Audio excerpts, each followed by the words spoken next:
nagkasakit. So ngayon, nung nagkasakit siya, bali pumunta ako rito sa Nazareno para ipag-pray ko yung anak ko na sana gumaling.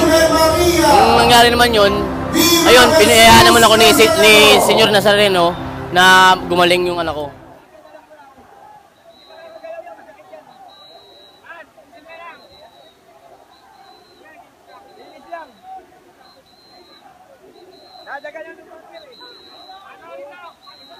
Tsaka dati kasi kami na medyo may club kami noon.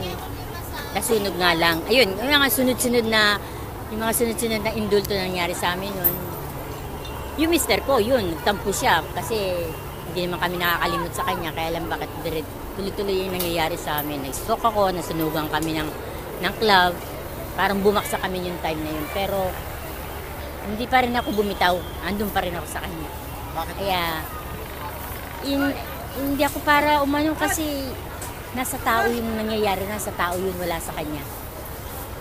Hindi dapat sisihin sa kanya dahil ikaw ang may katawan, ikaw alam mo kung anong dapat gawin.